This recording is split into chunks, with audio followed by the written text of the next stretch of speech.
अस्सलामुअलैकुम जी, this is Laiba Abbasi and you are watching cricket capsules by Laiba Abbasi on Desi sports. अगर अभी तक आपने देसी स्पोर्ट्स को सब्सक्राइब नहीं किया तो subscribe this YouTube channel, press the bell icon to never miss any video from my side because currently Pakistan cricket तो हो नहीं रही, लेकिन पाकिस्तान क्रिकेट नहीं हो रही उस बात को दुख लेने की जरूरत नहीं है बिकॉज टेस्ट क्रिकेट जो है that has reached to a very interesting stage out there. ये जो वर्ड मी राइट, मतलब इंडिया वर्सेज इंग्लैंड जो है ना, मुझे लगा it is going to be quite boring test because जिस तरह से पहले दिन पे चीज़ें अनफोल्ड हुई, मुझे लगा कि इंग्लैंड जो है ना उनको टफ कंपटीशन तो मिलेगा, बट इंक्लूडिंग मी बहुत सारे और लोगों को भी लगा था कि शायद अब इंग्लैंड मुश्किल से वापसी करे। ऑब्वियसली टेस्ट क्रिकेट में कुछ भी कहना बहुत जल्दी होता है, it's very earlier because it is a long game of 5 days, but thanks to England for actually saving test cricket, thanks to modern day cricket for saving test cricket. किस तरह से चीज़ें अनफोल्ड हुई, क्यों ये गेम जो है वो इतनी ज़्यादा एक्साइटिंग हो गई, ये India versus England, let me tell you why. हुआ कुछ यूँ कि उससे पहले मैं आप लोगों को रिजल्ट एक्चुअली बता देती हूँ कि इंग्लैंड जो है they have won the first test match by 5 wickets with 84 balls still left to play। आप यकीन नहीं करेंगे कि आखिरी दिन you got 3 sessions, but at the same time you need to realise the fact कि आपको 371 रन का टारगेट चेज करना है against the bowling lineup including Jasprit Bumrah, right, and you are having last day. अब मैं क्यों कह रही हूँ कि मॉडर्न डे क्रिकेट को जो है, आपको मॉडर्न डे क्रिकेट को प्रमोट करना चाहिए, मॉडर्न डे क्रिकेट को आपको eight the same time appreciate करने की भी ज़रूरत है बिकॉज जहाँ पे बहुत सारे लोग कहते हैं कि इसने बहुत ज़्यादा जो है वो एक्सपेक्टेशंस एक तो बढ़ा दी और दूसरा ये कि इसकी वजह से टेस्ट क्रिकेट जैसी ब्यूटीफुल गेम ऑफ 5 days वो बरी होती हुई नज़र आ रही है। उसकी वजह ये है कि भाई एक टाइम पे ना हर कोई कहता था, मतलब देयर वर टीम्स जो हार मान जाती थी पहली, और कहती थी अगर 300 प्लस टारगेट देखती थी तो वह पहले ही हार मान जाती थी and they use to draw themselves towards the draw. ठीक है, वो कहती थी यार बस गेम ड्रॉ हो जाए क्योंकि 300 प्लस आखिरी दिन पे कौन चेस करे। But then there is a team like England, then there is a team with a baseball approach, right. So इस अप्रोच को बहुत सारे लोगों ने मिस इंटरप्रीट भी किया है, बहुत सारे लोग इस अप्रोच को जो है वो गलत भी समझते हैं, उसको भी एक्सप्लेन किया जाएगा आगे वीडियो में, लेकिन उससे पहले late us talk about the game. जब इंडिया की पहली इनिंग्स में शुभमन गिल ने सेंचुरी स्कोर की, ऋषभ पंत ने सेंचुरी स्कोर की, यशस्वी जायसवाल ने सेंचुरी स्कोर की, और वो भी बहुत कड़ाकेदार सेंचुरीज। कैसे भाई कड़ाकेदार? जायसवाल ने 107 ऑफ 159 किया, 16 चौके 1 छक्का। शुभमन गिल ने 147 of 227 balls including 19 force and 1 Sixers. Rishabh Pant ने 134 ऑफ 178 बॉल्स इंक्लूडिंग 12 चौके और 6 छक्के। This guy was actually making a comeback, like a comeback after a long period of time। वो अलग बात है कि comeback काफ़ी पहले कर चुके थे, बट इस तरह की क्रिकेट खेलना that against England in England, ठीक है, back to back centuries, he scored centuries in both of the innings, that is something that you really need to appreciate, right? So इस तरह की इनिंग्स मुझे लगा कि भाई गया इंग्लैंड, लेकिन फिर इंग्लैंड की तरफ से भी you talk about Harry Brook, he converted his no ball duck into 99 runs based out on a well deserved test century by just 1 run। ठीक है, फिर you talk about Ollie Pope, उन्होंने 166 रन्स के 137 balls पे 14 चौके लगाए उन्होंने, so that was very amazing by his side, right. So Bumrah ने फर्स्ट इनिंग्स में 25 ओवर्स करवा के जो है वो उन्होंने 5 लगाया, so he achieved a 5। That is something that you really need to appreciate ना। सो उस सब के बावजूद मुझे लगा कि यार okay, we are about to witness some great thing और maybe a great win by India. तो लेकिन हुआ कुछ यूँ कि जब इंडिया ने सेकेंड इनिंग्स में आके भी they were like good like batting sort of things, like KL Rahul ने 137 किया 247 बॉल्स पे, 18 चौके उन्होंने लगाए। अब केएल राहुल की इनिंग्स को मैं इसलिए अप्रिशिएट कर रही हूँ, एक तो because he has worked on himself a lot, he has transformed into a completely new player. He is no more that player जो एक फेयरलेस स्ट्रोक्स के साथ खेलता था, नहीं, he has transformed himself and he realises his responsibility of being the senior batsman, ठीक है, in this young team without Rohit Sharma, without Virat Kohli. तो आपको उस चीज़ को भी अप्रिशिएट करना चाहिए। सो केएल राहुल वो जो पहली इनिंग्स में जिस तरह से वो आउट हुए थे, वाइड खेलने के चक्कर में outside of the stump delivery थी। दूसरी इनिंग्स में उन्होंने बहुत डिसेंट नॉक खेली, राइट। और फिर Rishabh Pant with back to back centuries, 118 of 140 balls, 15 चौके और 3 छक्के उन्होंने लगाए, तो उन्होंने बड़ी ज़बरदस्त नॉक खेली। But when you talk about England, you know, chasing down the target of 371 run on the last day of the test match, और मैं आपको कह रही हूँ कि Bumrah was super amazing with the ball, England ने हार नहीं मानी। लाइक 302 पे जब 5 विकेट्स गिर गई थी, तब चीज़ें ट्रिकी लग रही थी, तब मुझे लग रहा था कि यार कुछ गड़बड़ हो सकती है, कुछ हो सकता है, बिकॉज 302 पे 5 अभी भी 60+ रन रहते हैं, so things can go to a tougher side. But then you talk about Jamie Smith, then you talk about Joe Root. आपको पता है कि इंडिया को ये बात रियलाइज़ करनी पड़ेगी कि उनके टेल एंडर्स की भी गलती है। लाइक इफ़ यू एक जगह पे मैं पढ़ रही थी कि इंडिया के जो आखिरी 5 स्टैंड्स थे, आखिरी 5 बैट्समैन, दे स्कोर्ड 55 रन, ठीक है। दोनों इनिंग्स में उन्होंने 55 रन स्कोर किए। और इंग्लैंड के, जब अगर आप लास्ट 5 स्टैंड्स की बात करो, तो इंग्लैंड के लास्ट 5 स्टैंड्स ने एक इनिंग्स में अलोन, लाइक एक इनिंग्स में अकेले 189 रन कर दिए। So that is where the major difference comes इन।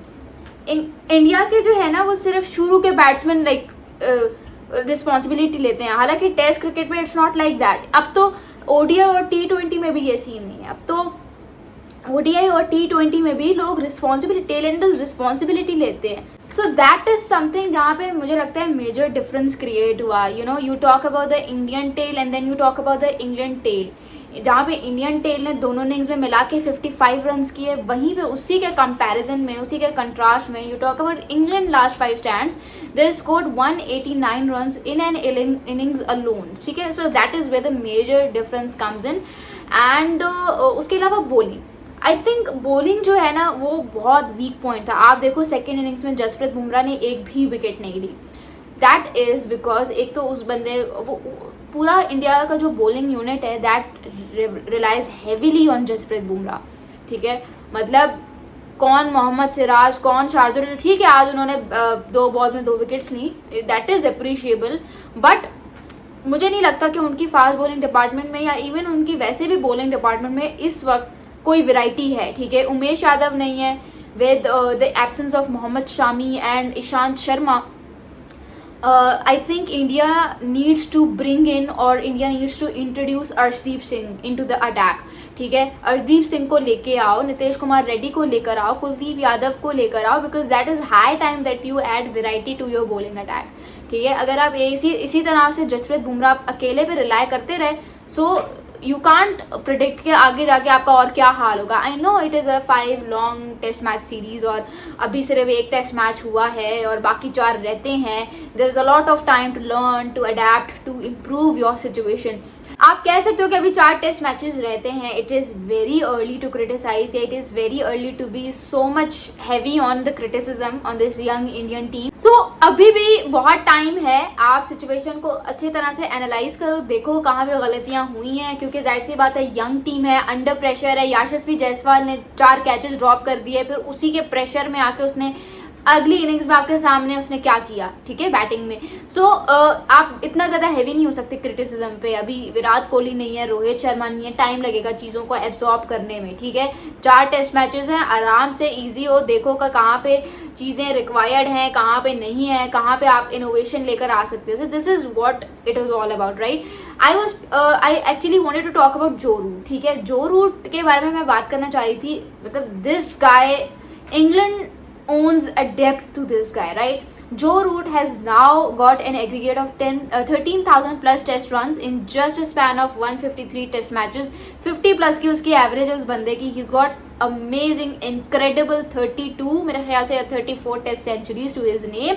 आज हाफ सेंचुरी स्कोर की. कैन यू बिलीव के भाई एक टाइम पे सिचुएशन इतनी ज़्यादा ट्रिकी हो गई, लेकिन उस सिचुएशन से किसने निकाला? जो रूट ने, ठीक है. इतना ज़्यादा अच्छा रिकॉर्ड होने के बावजूद टेस्ट क्रिकेट में this guy still holds the same passion, same determination, same energy, ठीक है, जो इसकी बहुत सालों पहले थी. 2012 से he is been saving England from lots of catastrophic situations and England really needs to praise this guy. Like बहुत ज़्यादा कॉन्ट्रीब्यूशंस हैं. इस बंदे की। बेन डकेट की बात कर लो, he is also been awarded with the player of the match award. पहली इनिंग्स में इस बंदे ने 62 रन स्कोर किए, दूसरी इनिंग्स में आपके सामने सेंचुरी लगा दी।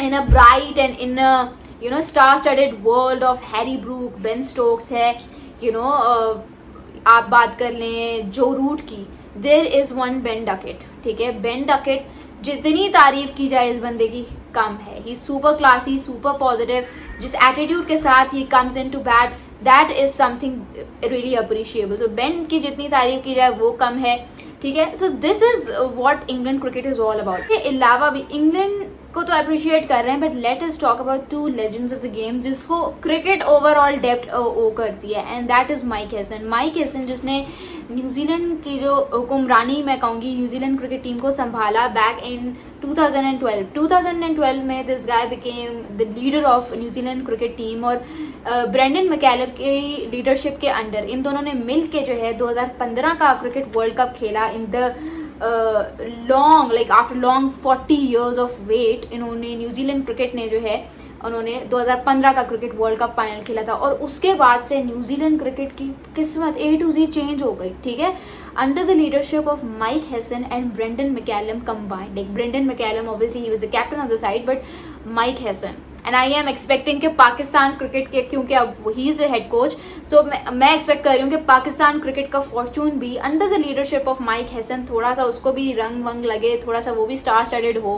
There is lot to talk about, when I talk about Mike Hesson, Brendon McCullum, and you talk about Brendon McCullum. After so many years, Brendan McCallum came in and he took over the charge of England cricket team. England cricket team को जब संभाला, so he introduced England cricket team to baseball, ठीक है। ये वही baseball है जिसके बारे में मैंने वीडियो के शुरू में बात की थी। Baseball is something which changed the fortune of not only England cricket team but the cricket overall, ठीक है। अब बहुत सारे लोग कंफ्यूज हो जाते हैं कि भाई baseball is just about hitting aggressively, it is just about hitting left right centre, it is only about slogging. तो it is about taking aggressive steps, it is about taking sensible decisions, ठीक है।